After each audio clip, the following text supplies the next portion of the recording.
And we will have our mini changeover here, ladies and gentlemen. FEU ahead 8-7 against Ateneo. And the first time these two teams met, 5 sets din po inabot yun. And I believe Ateneo won that one 15-11, if I'm not mistaken, or 15-10. Yung huling set dun. But again, FEU now in the driver's seat in the changeover. So Shaira Gonzalez, the 18-year-old reigning Rookie of the Year of the UAAP. Oh, a bad reception that time. Coming from Cara Acevedo. Alam mo, Noel, as sinabi natin kanina before the timeout, Noel, they're starting to doubt their capabilities and themselves. I guess yun yung nakita ng mga advantage ng FEU. So now, since they saw that advantage or shake in the armor of Ateneo, doon sila magka-capitalize. Taganas with an unforced reception error right there. And now the Lady Tams are up by 3 points, 10-7. Race to 15 lang po tayo dito sa ating 5th set. And if it's Fun Family Pizza, it's gotta be Shege Zaveril Paje. Takes Taganas out of the game. Paje has actually performed well off the bench para dito sa kupunan ng Ateneo.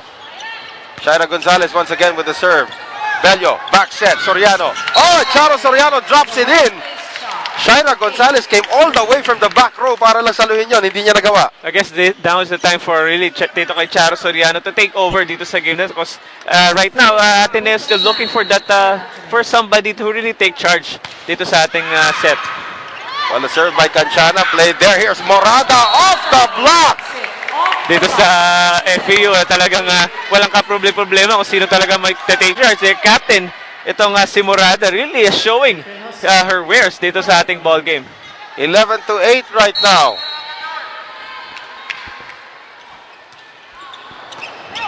Here's Bello. Setting up Acevedo. Dug up there by April Jose. Taganas. Vivas! Oh, and Acevedo still keeps it alive. Morada. Bello. Acevedo. Vivas. Taganas.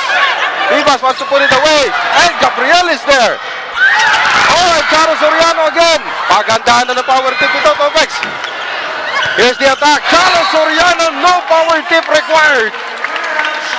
Charo Soriano really taking charge for this Ateneo team. Nakita natin doon, almost FEU getting away with that point. But again, Ateneo have other things in mind. 11-9 right now. Carla Bello, intense this entire game, wants to bounce back from that loss against Adamson. It was a 5-set loss. She has taken personal responsibility for that loss. Marikel Tolentino. Bello. Soriano! And now, the captain of Ateneo is showing why Ateneo will win this game if she continues to get the ball. And of course, itong kupunan ng FEU still ahead. Carla Bello trying to tie things up. Valentino, Jose, back set, Morada. Off the fingertips of the blockers. Here's Bello setting up Soriano. Oh, Soriano between Cabanag and Taganas, and Soriano is on fire. That's his 4th straight point para dito kay Soriano. So, the team captain of Ateneo really showing who's the boss dito sa ating ball game. Well, tama sinasabi natin kanina, basta mapunta lang sa kanyang bola, siya pupuntos para sa kanyang kupunan. And she is carrying the load right now for Ateneo. Carla Bello, once again. Here's the setup now from Jose. Vivas, the block of Soriano. Vivas getting away with that attack, slipping into the defenders of Ateneo. Point now for FEU. 12-11 rather.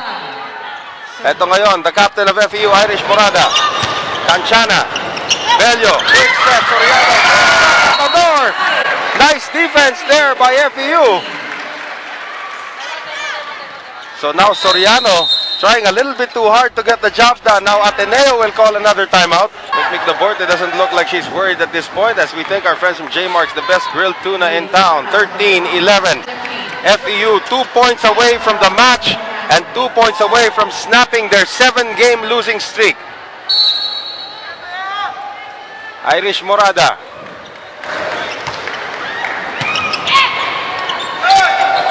set. Bello, Soriano. Later by Morada. Here's Jose, setting up Cherry May Vivas. Dug up that time by Paje. Here's Bello. Free ball given up there by Soriano. Jose, combination. Vivas off the hands, and Vivas gives FEU match point. 14-11.